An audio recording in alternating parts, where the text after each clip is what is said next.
미얀마의 한 섬에 살고 있는 올랑사키아족이라고 있는데 이 종족은 한 해가 더해 갈수록 더 젊어집니다. 여기는 재미나게 아기가 처음 태어나면 60살이에요. 60살. 어떻게 보면 아기 입장에서는 억울할 수 있겠어요. 근데 60살인 이 아이가 1년이 지나면 몇 살이 되겠어요? 59살이 되는 거예요. 그러니까 한 해가 갈수록 나이가 하나씩 줄어드는 거예요. 아마 우리도 옛날에는 환갑 지나기가 쉽지 않았잖아요. 그렇죠? 그러니까 아마 60살을 주었던 것 같아요. 근데 신기하게도 60살을 넘기고 살아요. 그러면 어떻게 되느냐? 10살만 더 준답니다. 10살을 더 주면 그 10살, 60살이 넘으면 그 다음에 영세가 되었다가 그 이듬해에는 10살부터 다시 또 한 살씩 줄어지면서 그렇게 인생을 살게 되어진다는 거예요. 참 별난 종족이라 생각이 듭니다. 그러나 저는 이게 아마 제대로 사는 게 아닌가. 특별히 이 신앙이라는 건 적어도 그래야 된다. 왜? 늘 새로워지고 늘 겸손해지고 늘 그 영이 어린아이처럼 맑아져야 하는 거니까. 저나 여러분들의 신앙의 연륜을 한번 돌아보셔요. 우리의 연륜만큼 우리는 과연 얼마나 새로워져 있느냐는 거예요. 우리가 매 예배 끝날 때마다 우리가 찬양하잖아요. 날마다 우리를 새롭게 하신다 하는데 우리는 과연 그 은혜의 손길 안에서 얼마나 날마다 새로워지고 있느냐는 거예요. 거룩한 주님의 보혈이 정말 아름답게 묻어있는 그 맑아지는 맑은 그 거룩한 모습대로 잘 살고 있느냐 하는 거예요. 그렇게 사는 것이 우리의 미래를 아름답게 갖고 갈 수가 있는 비결이 될 것입니다. 그런 얘기 많이 들으시잖아요. 우리나라 한글에는 어제라든지 오늘이라든지 이 한글은 있는데 내일을 가리키는 순수 우리말은 없다. 내일은 한자로 만들어지잖아요. 그래서 우리나라는, 우리 민족은 미래 없는 민족인가 라는 생각을 저도 한 적이 있어요. 근데 재미난 게 있어요. 내일은 없는데 모레가 있어요. 글피가 있어요. 그 글피도 있어요. 그래서 저는 그런 생각을 했어요. 내일은 없는 게 아니라 내일의 염려는 하지 않는다. 그러나 그 이상의 미래는 아름답게 꿈을 꾸는 민족이다. 할렐루야. 전 그렇게 믿으며 기도합니다. 내일이 없다. 아니에요. 내일의 염려가 없는 거예요. 이 나라 이 민족의 백성으로서만 아니라 하나님의 자녀로서 우리는 내일을 염려하지 않는 건강한 믿음을 가져야 될 줄로 믿습니다. 뿐만 아니라 미래를 제대로 소망하는 삶을 살아갈 수 있어야 된다는 거예요. 미래는 소망할 수 있어서 좋은 거거든요. 그러나 그 미래는 우리에게 있어서 안타깝게도 흰머리라든지 또는 늙음이라든지 또는 은퇴라든지 이와 같이 안타까운 것을 우리에게 안겨줍니다. 그런 것 없이 미래를 맞을 수만 있다면 좋겠는데 안타깝게도 미래는 그렇게 우리에게 오지 않아요. 여전한 젊음과 건강 가운데 미래가 우리에게 오지 않는다는 거예요. 우리와 우리의 거친 세월의 흐름과 함께 점차 늙어질 수밖에 없다는 거예요. 제가 50 초반의 나이에 여기에 왔어요. 오늘이 만 5년째 되는 날이에요. 오늘이 딱 5년째 된, 어제가 이제 21일이 주일날인가 제가 왔고요. 그리고 이제 오늘 22일입니다. 딱 5년입니다. 5년 전하고 지금하고 제가 어떤 것 같아요? 저는 제가 별로 변하지 않은 줄 알았어요.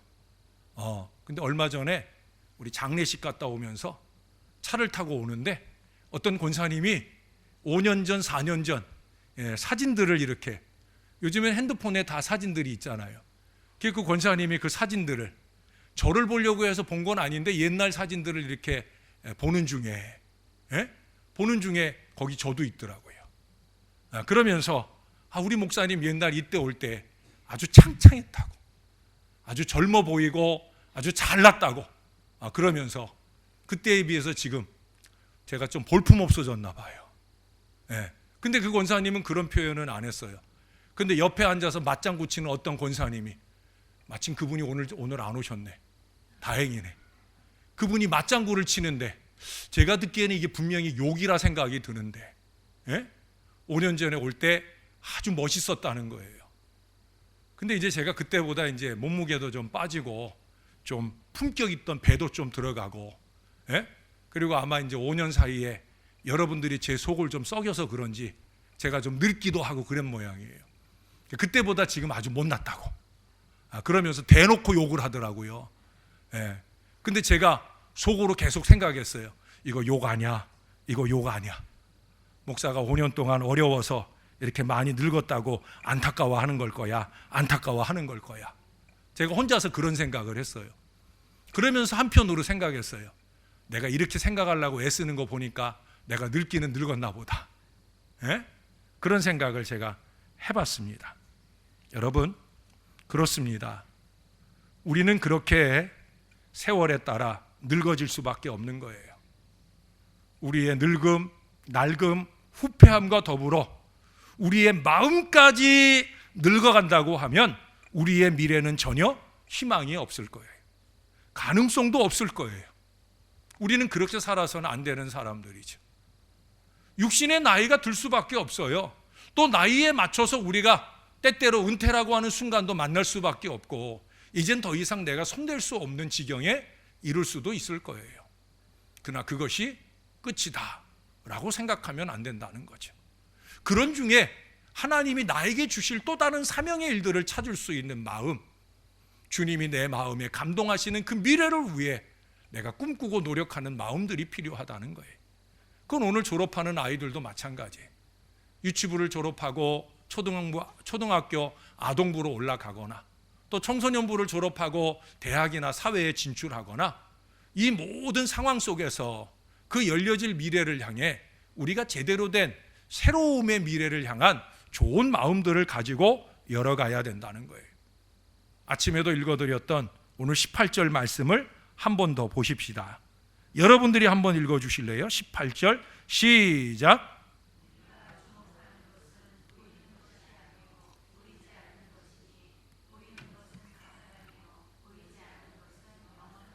아멘. 우리가 주목하는 것, 제가 아침에는 우리가 돌아보는 것은 이라고 얘기했는데, 보이는 것이 아니요 보이지 않는 것이니 보이는 것은 잠깐이요 보이지 않는 것은 영원합니다. 우리에게 지나온 과거는 잠깐이라는 거예요. 아직 우리가 보지 못한 미래는 영원을 향해, 희망을 향해 활짝 열려 있기 때문입니다.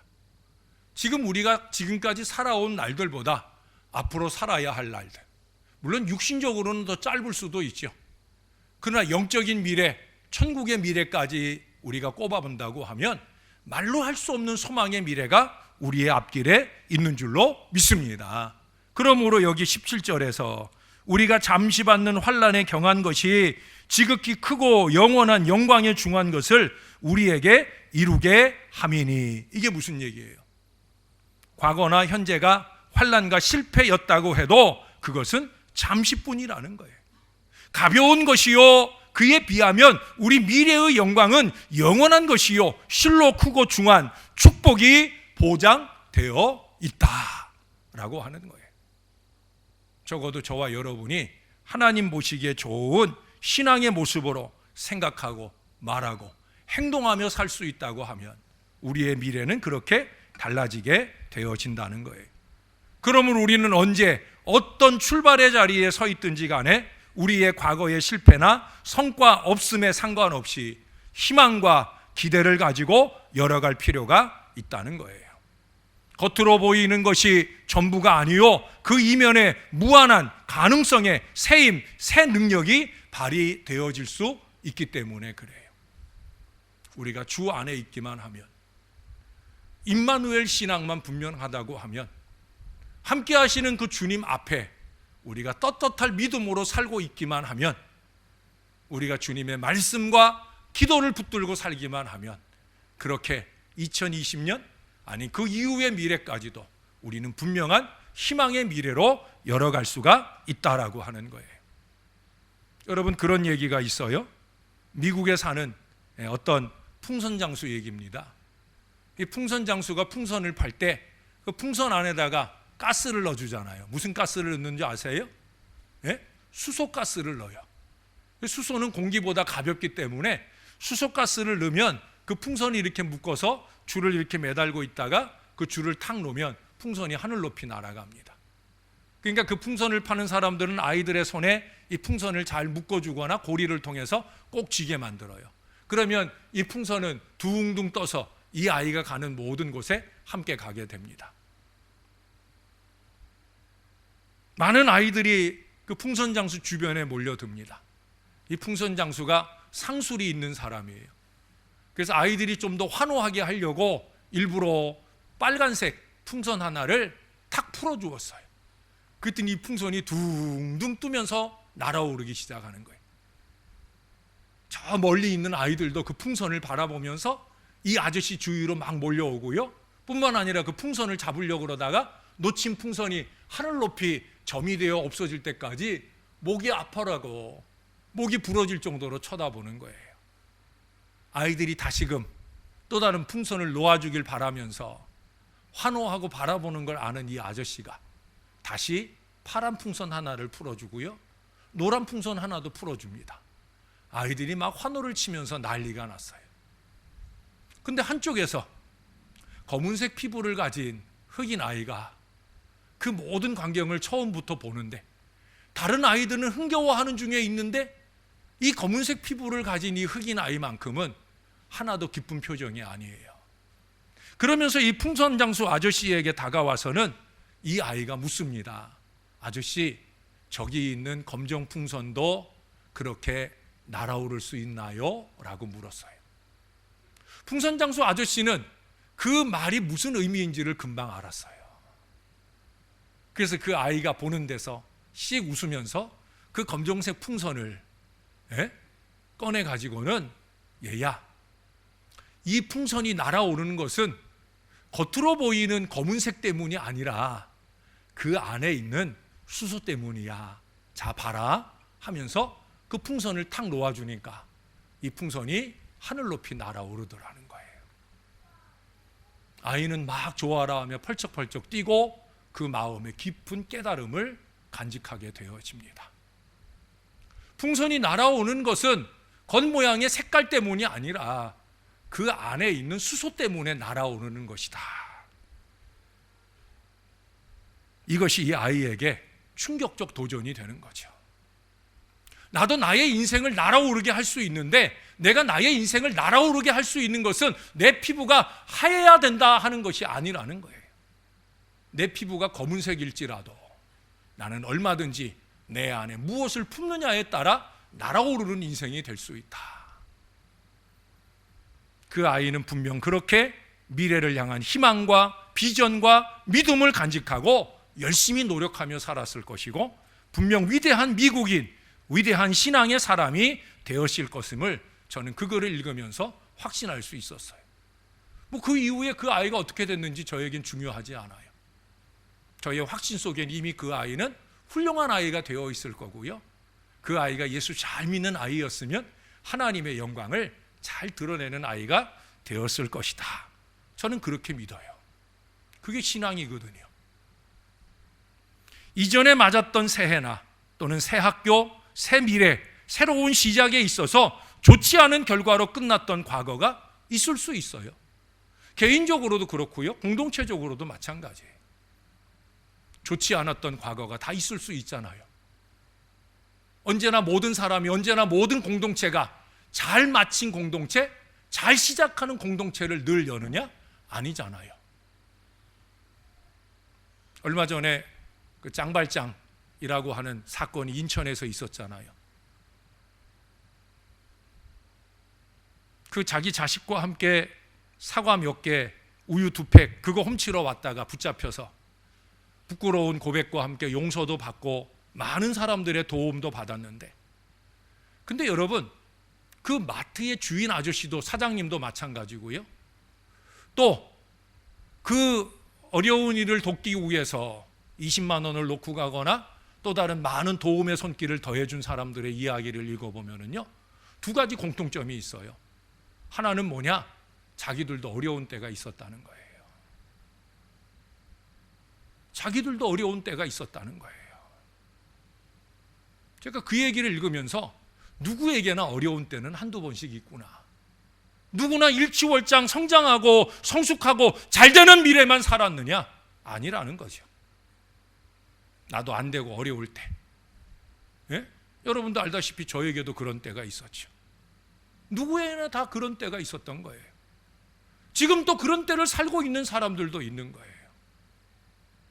그러나 그렇게 계속해서 살기를 원하는 사람은 아무것도 없다는 거죠. 도움을 주러 오는 사람들의 두 번째 마음이 그거죠. 계속 그렇게 안 살았으면. 그래서 마트 주인은 용서해 주는 대신에 조건을 하나 걸었대잖아요. 아침, 점심, 저녁으로 열심히 운동하기로. 그 조건을 걸었대잖아요. 왜? 지금처럼 살지 말아야 되니까. 지금보다 더 잘 살아야 되니까. 이제는 자식을 책임지고 건강하게 일할 수 있는 가장이 되어야 되니까. 희망 있는 미래를 열어주기 원하기 때문에 조그만 도움이라도 나누려고 하는 거죠. 어떤 개인에게 향해서나 공동체를 향해서나 모두의 마음은 같은 마음이어야 되는 거예요. 희망적인 미래를 열어주려고 하면 그에게 도움이 될 무엇인가를 할 수 있어야 되는 거죠. 그것이 세상의 인심이고요. 세상이 그러할진데 신앙 안에서는 더더욱더 그래야 되는 거예요. 이제 아이들의 졸업을 앞두면서 졸업하는 이 아이들을 모아두고 우리가 왜 이 아이들을 축복하고 칭찬하고 격려합니까? 지금도 잘 살아온 아이들일 수 있어요. 어쩌면 우리가 모르는 실패를 이들이 경험했을 수 있어요. 그게 중요한 게 아니거든요. 이제 이들에게 다시 열리는 초등학교 또는 아동부의 미래, 또 청년부에서나 또는 세상에서 대학에 가서 새롭게 열리는 미래, 저들의 미래가 잘 되기를 바라는 마음 때문이에요. 신앙 안에서나 신앙 밖에서 시도하는 모든 일들이 실패로 끝났던 적들이 있을 수 있죠.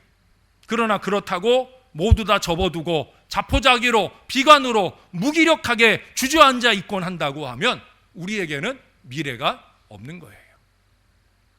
여러분, 미래의 실패는 왜 있는 줄 아십니까? 미래의 실패는 거울 삼으라고 있는 거예요. 그 이유밖에 없는 거예요.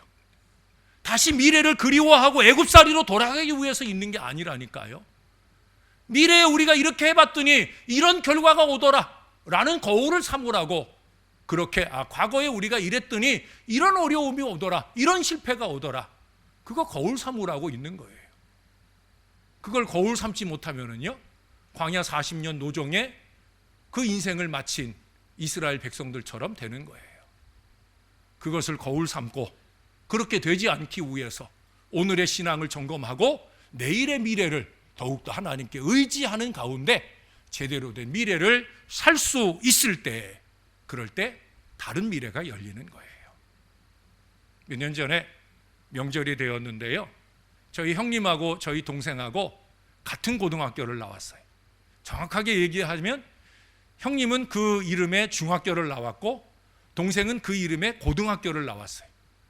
반대일 수도 있고요. 어떻든지 간에 그들은 같은 이름의 중고등학교를 졸업했어요. 그러니 교과가 같을까요? 다를까요? 교과가 같아요. 근데 그날 뭘 하다가 이 사람들이, 이 두 분이 그 교과를 부르는 거예요. 저를 따돌리고 둘이서 자기들만 아는 그 교과를 신나게 부르는 거예요.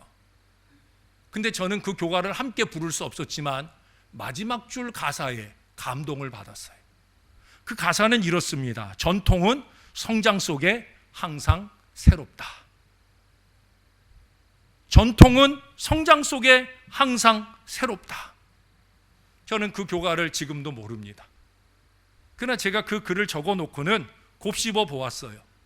전통은 성장 속에 항상 새롭다. 전통이라는 것은 구태에 젖는 것이 아니라는 거예요. 과거의 실패를 붙들고 사는 것은 더더욱더 아니라는 거예요. 성장의 전진 속에서 전통은 새롭게 갱신되어지고 더욱더 아름답고 의미 있는 새로운 전통으로 자리 잡게 되어진다. 전통은 성장 속에 항상 새롭다. 새로운 전통을 만들어가는, 성장 속에 새로운 전통을 아름답게 가꾸어가는, 그것이 아름답다는 거죠. 과거의 기억에 매달려서 새로운 출발을 주저해서는 좋은 전통의 기준을 세워갈 수가 없을 거예요. 우리 교회는 새로운 변화를 앞두고 있어요. 지금까지 7시 반에 일부 예배를 했는데 이제는 9시에 일부 예배를 하고, 그때부터 일찍 교사들이 와가지고 먼저 예배로 준비하고 자기들이 먼저 은혜 받고, 이제 11시에 각 교회 학교로 흩어져서 이제 그 시간에 오는 아이들과 함께 교회 학교는 예배하고 어른들은 11시에 2부 예배를 드리는, 상당히 오랜 동안 교회가 이어온 전통을 성장 속에 새롭게 해보려고 어려운 도전을 시작합니다. 쉬운 일 아닙니다, 여러분. 우리 교회같이 애매한 숫자, 헌신자가 부족하고 젊은 사람들이 부족한 우리 교회로서는 어려운 출발입니다. 그러나 해보자는 거죠. 왜요? 더 좋은, 더 아름다운 전통을 새롭게 세워보려고. 사랑하는 여러분, 아브라함을 기억하시죠? 갈대아 우르를 하나님 명령 따라 잘 출발을 했어요. 시작은 좋았는데 중간에 하란이라고 하는 곳에 머물게 됩니다. 그리고 그는 거기서 실수를 해요. 하란이라고 하는 의미가 머물다, 딜레이, 그런 의미예요. 그는 거기서 머물며 자칫하면 하나님의 축복의 미래를 가지 못할 줄 알았어요. 그는 과감히 자기의 발목을 붙잡는 그 하란의 우상장사의 그 풍요로움을 포기합니다. 우리가 좀 덜 먹고 덜 쓰면 어떠냐? 하나님이 주시는 축복의 미래로 가야지. 그것이 하란을 내던지는 비결입니다. 하란에 사는 것이 편안했어요. 살기 좋았어요. 근데 그게 중요한 게 아니라는 거죠. 하나님이 원하는 미래를 사는 게 중요한 거예요. 그래서 기꺼이 하란을 등지고 그들은 가나안으로 갑니다. 하루하루가 고난과 모험의 미래지만 하나님이 원하시는 땅 가나안을 향해 새로운 출발을 하게 되는 거예요. 그러면서 그는 믿음의 조상이 되고 축복의 기준이 됩니다. 사랑하는 여러분, 오늘 졸업 예배를 아름답게 유치원 아이 같지 않게 흔들림 없이 예배하는 우리 예성이나 우리 상현이랑 건이도 와 있어요? 여기서 안 보여서. 저쪽에 있어요?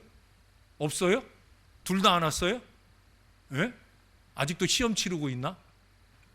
어떻든 이 아이들의 성장하는 미래, 형통하는 미래, 그 미래가 하나님 손 안에서 열려지기를 원하는 간절한 마음으로 우리가 이 예배를 드리는데, 이 아이들을 향해서만 아니라 오늘 주님이 원하는 신월제일교회의 축복된 미래를 위해서 우리는 전통은 성장 속에 항상 새로운 교회, 그런 교회가 되기를 소망하는 저와 여러분들의 마음이 되고, 보이지 아니하는 2020년의 축복을 향해서 주님이 원하는 걸음을 한 걸음 한 걸음 함께 잘 걸어가기로 결단하는 저와 여러분이 될 수 있기를 우리의 구주 되시는 예수님의 이름으로 간절히 축원합니다. 기도합니다. 아버지, 고맙습니다. 오늘도 말씀을 받고 갑니다. 보이는 것 때문에 우리가 신앙하는 게 아니라 보이지 않는 것 때문에 신앙하는 것임을 잊지 말며, 그렇게 우리의 미래, 보이지 않는 미래가 축복의 미래가 되기를 소원하면서 주님을 더 의지하려 합니다. 아니, 오늘 졸업하는 우리 아이들이 하나님 은혜 안에서 더욱더 형통한 미래가 열리는 우리 아이들의 미래가 되기를 축복하면서 이 예배를 드리오니 주님이 기쁘게 연락해 주시고, 우리 아이들의 미래 한익을 그을 때마다 저들의 미래가 빛나는 미래가 되도록 축복해 주시옵소서. 주님 감사합니다. 예수님 이름으로 기도합니다. 아멘.